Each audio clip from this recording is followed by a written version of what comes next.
we are on firm ground to say that the officiating versus Manchester United of late has become very, very suspicious. So hi guys, welcome back to my YouTube channel, Football with Priscilla. I'm Priscilla, obviously. So hi guys, welcome back to my YouTube channel. Ladies and gentlemen, yes, let's laugh at Manchester United. Ha ha ha ha, get it out, get it out, get it out. Manchester United lost 1-0 to Crystal Palace. And see, I'm fair. We laugh at Chelsea and sometimes we laugh at Manchester United. And finally, ladies and gentlemen, I've been looking forward to a late laugh at Liverpool, and we are going to laugh at Liverpool. But that's a video for another day.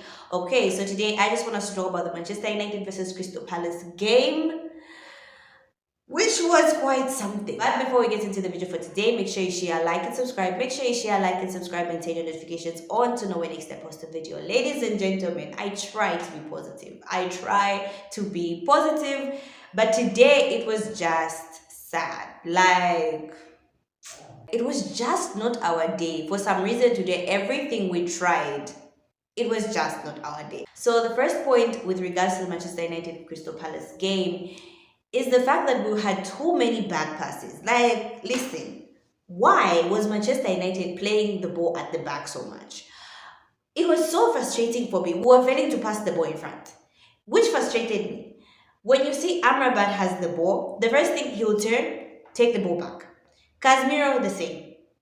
Who else? Dalot, the same. Almost everyone, once they had the ball, their first response was turn and give the ball back to the defenders. It was so frustrating. I understand they were trying to open up play, but there were chances at which they could thread the ball to a forward player, but they just chose to pass the ball back. For me, that annoyed me throughout the entire game because I didn't understand. I don't know if that's a tactic, maybe I'm behind, but it really, really frustrated me.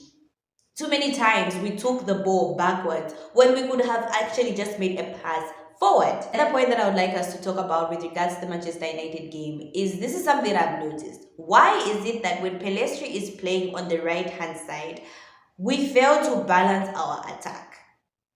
It's like we are always, I get Marcus Rashford is our way out, right? But every time, today and in most games, we seem to always concentrate on the left-hand side and not on the right-hand side. I don't know if the squad doesn't trust Pelestri enough, but it's always like we are always camping on the left side and we don't even have a left fullback. On that side, we only have Marcus Rashford, but that's where most balls go in, on the left side.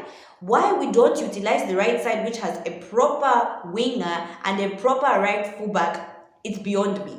I don't understand. The team seems so imbalanced because we're always playing off of the left, off of Rashford's side, and we're never utilizing Pelestri. Granted, I know Pelestri is small and often is bullied off the ball, but come on, why are we always playing off of the left-hand side? Now, maybe when Anthony comes back, we'll be utilizing both wings, but for some reason, Manchester United seem to always want to play off of the left with Rashford and always ignore Pelestri. And then most people will say, oh, Pelestri was not in the game. That's because the players are not giving the ball to Pelestri. The only player that I saw who was at least trying to spread the game to the right-hand side was Amrabat. Amrabat did his best to pass to Pelestri and Diego Dalot, but the rest, all their thoughts were Rashford, Rashford, Rashford, which for me, I've noticed in many games, and it's frustrating because opponents notice that Manchester United's only outlet is left-hand side. So if you manage to close the left-hand side, and then you're done,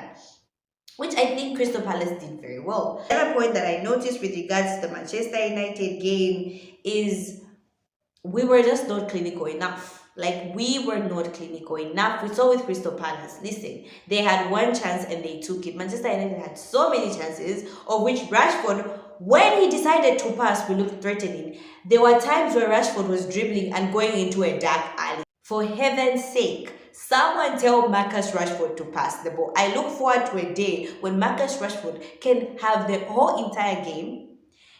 10% of it, he's trying to shoot and score, but 90% of it, he's trying to create for Højlund. Please, that's all we beg. Marcus Rashford, try and create for Højlund, please.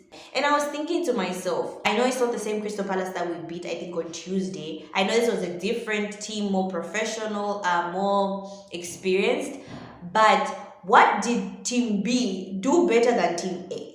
What do you guys think that Team B of Manchester United did better than Team A? For me, I think Team B simply went back to the basics. They were just doing the simple things. They were not doing the extravagant passes. They were not doing the oh my gosh kind of shots. No, Team A really just needs to go back to the basics. Like, don't do too much. Bruno Fernandes, don't try and do too much. Just play the simple passes. Rashford, play the simple passes. I think we saw with Team B, Garnacho, Pelestri played the simple passes. And that's how Manchester United managed to play. Well, today I think Amrabat had a bad game. I don't think he played well today, like the way he played on Tuesday. Today, he lost the ball a lot. He lost his cool a lot.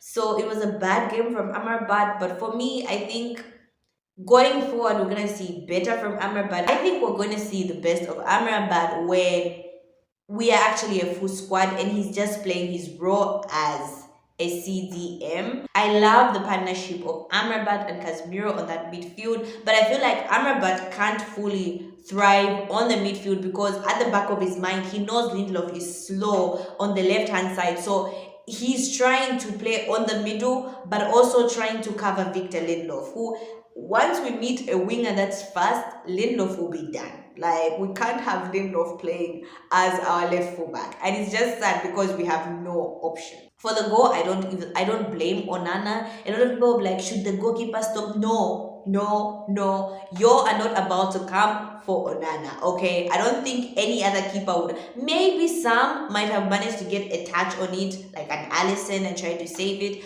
but generally, who can really save that ball? Like, who can save that ball?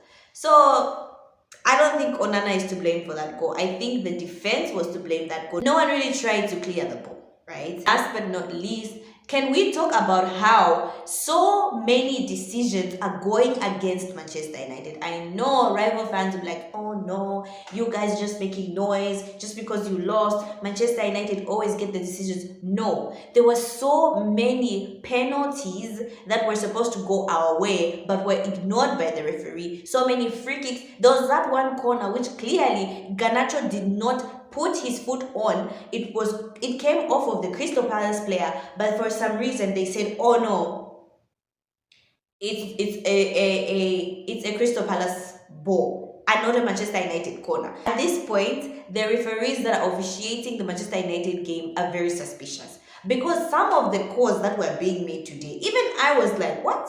If it's that last call for a penalty, the dude, yes, his hands were by his body, right? But he literally pushed the ball. My sister is a Liverpool fan and she was like, oh my gosh, that's a penalty. How is that not a penalty? So many decisions are going against Manchester United and it's becoming unfair. At first I was like, you know what, let's not complain too much, okay? The game was hard. Maybe we're thinking too much. But no, we are on firm ground to say that the officiating versus Manchester United of late has become very, very suspicious. A lot of calls have been going against us, even when they should be for us. It's becoming crazy at this point. So listen, ladies and gentlemen, don't panic. Is all I can say. We have 9 injured players. We're doing the best we can at this point. I would want us to be up there with Liverpool, Man City, Tottenham, Arsenal, but for now we can't because of 9 injured players. But I believe when the squad is fully fit, imagine, just listen to me, guys, okay? Let's take like just a few minutes or seconds, okay? Let's breathe. Imagine with me, okay? The day when we have Onana, we have Aaron Wan-Bissaka, we have Martinez, Varane, we have on the left side Luke Shaw. On our midfield, we have Amrabat, Casemiro, and Bruno. And then forward, we have Marcus Rashford, we have Anthony or Pelestri, then we have Højlund or Martial or Garnacho.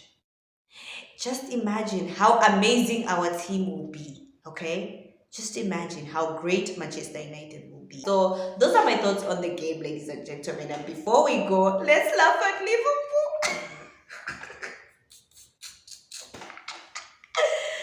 anyway, so yeah.